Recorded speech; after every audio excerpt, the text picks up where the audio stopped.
এই বড়দিনের একটাই আমাদের বার্তা, যিশু যার যেমন করে আমাদের জন্য পাপের জন্য এই পৃথিবীতে এসেছে, আমরা যাতে সবার সাথে সেরকম ভাবে এক সহযোগিতায় জীবনযাপন করতে পারি, আমাদের হৃদয়ে জানি যিশুকে জন্ম দিতে পারি এবং সেই শুভেচ্ছা বার্তা যাতে সবার মধ্যে ছড়িয়ে দিতে পারি। বড়দিন মানে কি একটু উৎসব। উৎসব মানে কি রান্না বান্না করা, গাছানো গাছানো, মানুষ আসায় তার জন্য প্রস্তুতি নেওয়া এবং পিঠা বানানো, মাংস রান্না করা, একটু আনন্দ।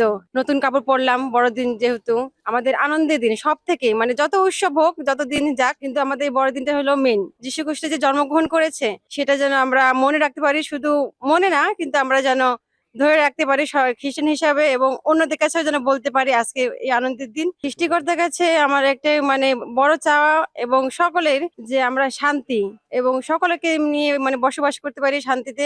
আমরা যেন সবাই শান্তিতে বসবাস করতে পারি। আজকে এই দিনে প্রভু যিশু জন্মগ্রহণ করেছেন আমাদের মাঝে, মানে আমাদের হৃদয়ে। আজকে আমরা সকালে 9টায় গির্জা শুরু করলাম, 9টায় সবাই আসলাম। আসার পরে মোটামুটি আমাদের গির্জাঘরে যে আনুষ্ঠানিকতা সেগুলোকে আমরা শেষ করলাম। তারপরে যিশুর সান্নিধ্যে আমরা তার কেক কাটলাম, তার জন্মদিন পালন করলাম।